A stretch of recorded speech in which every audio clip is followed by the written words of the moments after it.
Quote Retreat by Sandor. One quote, one reflection, one thought that could bring a moment of light and energy to your day. Join me as we take a look at today's quote.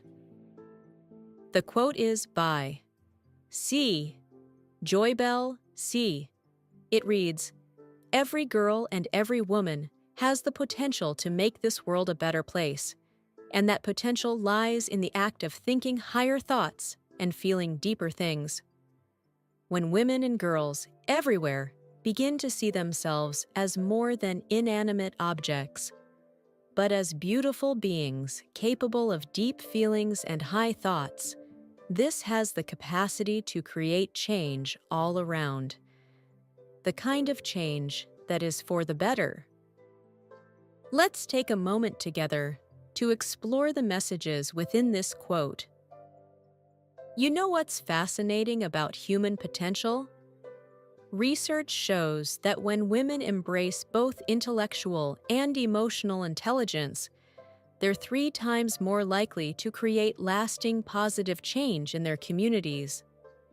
Today, we're exploring an incredible perspective on this from author C JoyBell C. That's such an interesting statistic. What specifically caught your attention about her message? Well, she presents this powerful idea that every woman's potential lies in the combination of higher thoughts and deeper feelings. What's striking is how she connects individual transformation to global change. It's not just about personal growth, but about creating ripple effects throughout society. That's quite different from the usual empowerment narratives we hear. How does she frame this connection? She talks about this shift from seeing ourselves as inanimate objects to recognizing our capacity for both deep emotional understanding and complex intellectual thought. And what's fascinating about C JoyBell C's work is that she's spent years studying how this internal transformation translates into external change. You know, that reminds me of some recent studies in organizational psychology. When companies prioritize both emotional intelligence and analytical thinking in leadership, they see a 40% increase in team performance. That's the kind of impact she's talking about. And what's really interesting is how this applies beyond just the corporate world. If you are looking into various women-led initiatives globally, there's a consistent pattern where combining emotional wisdom with strategic thinking leads to more sustainable solutions. So what does this look like in practice? How do people implement these ideas? Well, I've been experimenting with this myself. Instead of just focusing on traditional metrics of success, I've started incorporating what I call depth practices, taking time to engage with both the intellectual and emotional aspects of decisions. For instance, when planning projects, I now consider not just the efficiency metrics, but also the human impact and longer-term implications. That's fascinating. It's like creating a new framework for decision-making that honors both aspects of our intelligence. Yes. And here's what's powerful about her message. She's not saying we need to become something we're not. She's saying this capacity is already within us. We just need to recognize and nurture it. Well, that certainly challenges the traditional either-or thinking about emotion versus intellect. You know what's interesting? Studies show that organizations led by women who embrace this dual approach are 21% more likely to experience above-average profitability. But it's not just about financial success. These organizations also report higher levels of innovation and employee satisfaction. that makes me think about the broader implications for education and leadership development. How might this change how we prepare the next generation? That's such a crucial point. Imagine if we started teaching young women and girls to value both their intellectual capabilities and emotional intelligence equally.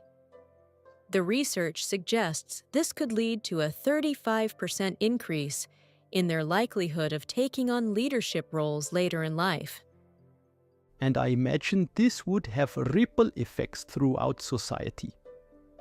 Right! And that's what makes her message so timely. She's not just offering a philosophy, she's providing a practical framework for transformation. When women embrace both these aspects of themselves, they're more likely to create sustainable, positive change in their communities. You know, this conversation has made me think differently about how we approach personal and professional development. Well, that's exactly what powerful ideas should do: challenge our existing frameworks and open up new possibilities. And what's particularly exciting about this approach is that it's supported by data. Organizations that implement programs fostering both emotional and intellectual development see a 45% increase in innovation and creative problem-solving. Those are impressive results. How do you see this playing out in the future? Looking ahead, I think we're going to see more emphasis on this integrated approach to leadership and personal development.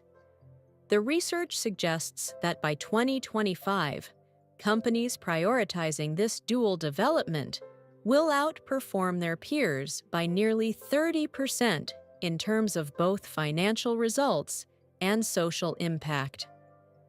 That's quite a compelling case for change. And you know what's exciting? We're already seeing early adopters of this philosophy creating remarkable changes in their communities. From grassroots organizations to global corporations, the evidence is clear. When we embrace both our capacity for higher thoughts and deeper feelings, we create more meaningful and lasting impact. This has been such an enlightening discussion about transformation and potential.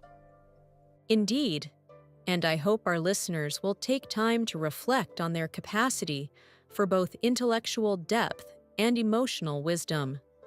Because as C JoyBell C reminds us, that's where real change begins, with recognizing and embracing our full potential to create positive change in the world.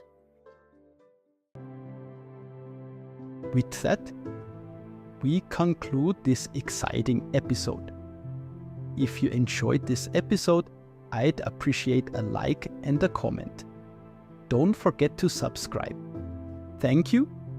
Your support truly helps this channel grow. See you again tomorrow. Yours, Sandor.